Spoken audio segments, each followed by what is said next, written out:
Welcome back everybody to your PHP series. If this video is helpful, please be sure to subscribe. So now that we know a little bit about isSet and not empty, we're going to understand how those work in conditional statements. Alright, so first let's look at isSet, because that's what we learned first. As we know, it tests if it's set. That means anything besides null. So over here on the false side is null. Over here on the true side is everything else. So this is true, this is false. So the only way it's going to be false if the value is null. And because text boxes, such as username, if you don't put anything in them, it's considered an empty string. An empty string is not null. So this evaluates as true. So what we need to do is use this for stuff that does not have a text input, such as gender. You just select male or female. Not empty, on the other hand, is going to evaluate as true or false. It will evaluate as false if it's either an empty string, 0, false, or null. So that means if we have a text box and we leave it empty, well, that's an empty string. It's going to be evaluated as false. That's just a quick overview of what the last video covered, and that is what we're going to be understanding in this video to create conditionals, if statements. Alright? So the basics of an if statement looks like this. Basically, if whatever we put in here is evaluated as true, this, whatever we write between these bars, is going to be ran. So within these curly brackets, oh man, I'm fried, it's like 2 a.m. But between these parentheses, what we do is we can test if something is set within these parentheses. So basically what I just did is I put the function isSet with the parentheses, so basically this,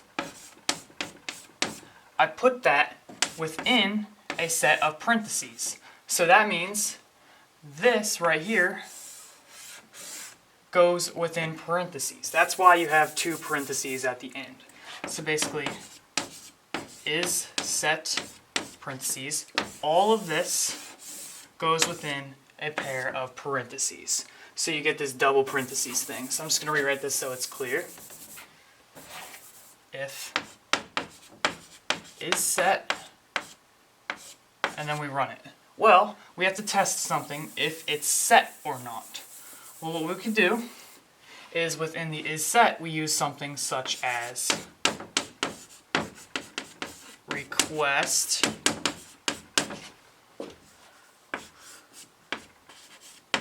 gender.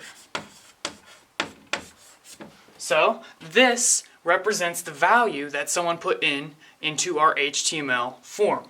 So you have 2 options, either male or female.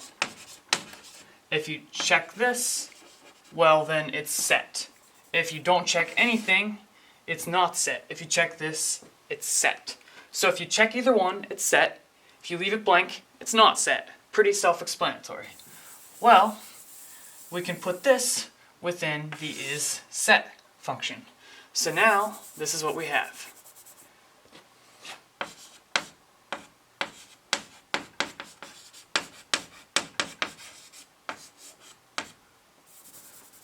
Whoops.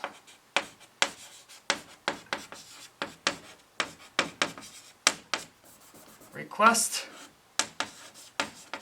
gender,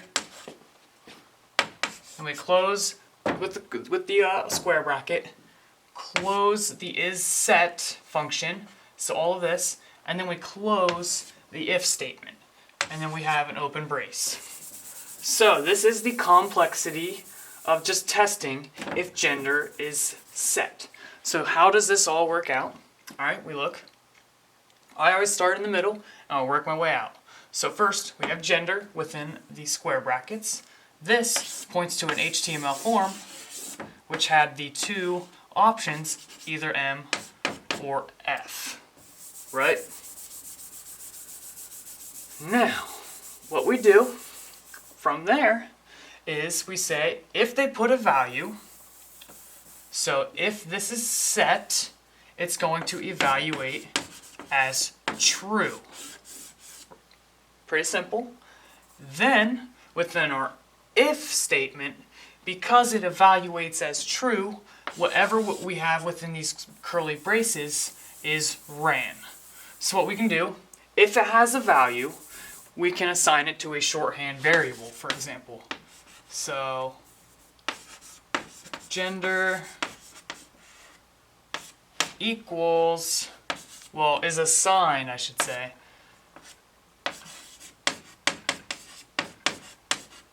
request gender. Running out of room here. Alright, so now what's going to happen? If this is ran as true, so that means it has a value, well, this right here is going to be ran. That means we are going to assign the value stored within the super global array, which would be, let's say it's a guy, for example. Gender would point to male, right? That means we are assigning gender the value male, right? Pretty simple, not too complex. Now, let's, here, I wrote this out here again earlier for some reason, just so you could see it clearly. Wait, this is the next example. Sorry, I'm going crazy. So we can also use not empty. So just restart. This is used for string input values such as name, password, email, stuff like that. We have an if statement. Now within this statement, within here, we put the not empty function, which will either return true or false. And within here, oh, this chalk is scrappy. We put the test or the input value. So we would say request, then curly square brackets, we would put whatever it is. So it could be email, right? So this is basically how it's collapsed, which then once we put all that together, it will look like this.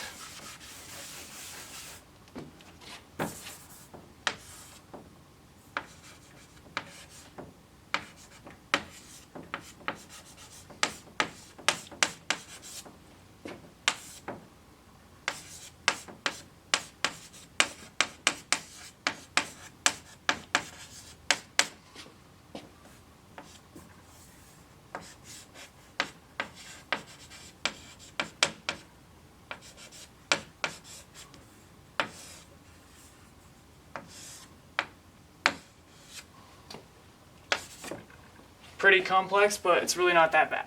Basically, we get the value of email within our request, which is an array which stores email. This is the key, and it points to whatever the email is. Alright, so we get the request, we check if it's not empty. So if it has a value, that means it will evaluate as true. Then, within the if statement, if it's true, that means we will execute whatever that code is. So basically, this is going to test the value, and if it's true, we're going to do something. Basically, we can assign it to a shorthand like this.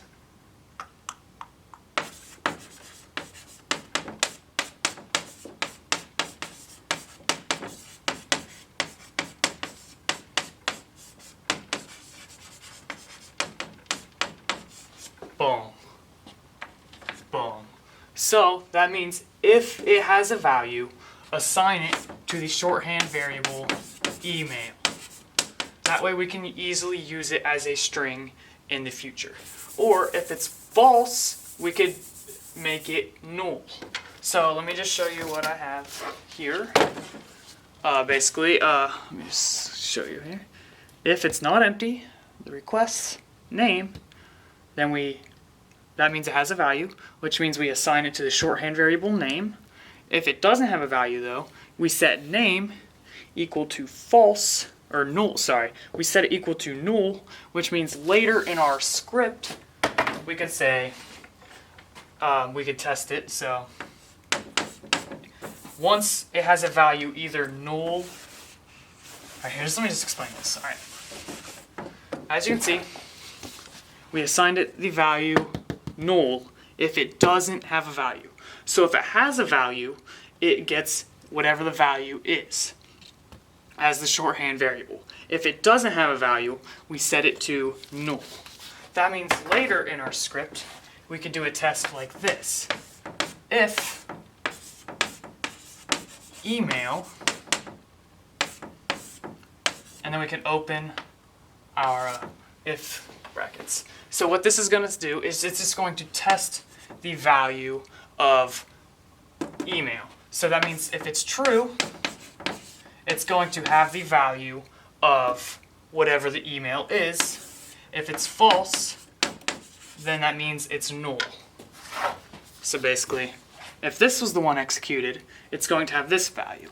If this was executed, it's going to have null. And the way this works is it converts that into either true or false, or value, no value, which means we can do anything such as echo back the email using echo blah blah blah, or do whatever we want really within the script. And this, when we combine a bunch of tests such as for the name, username, password, all this stuff, we can do a giant if statement which tests if they're all true, which means the person used every single field within the HTML form. So yeah, that's the basics. And it's getting pretty complex, so I will be doing an on-screen video where I will be actually showing this, but I just got to explain a couple things first. So I will see you in the next video. Please be sure to subscribe.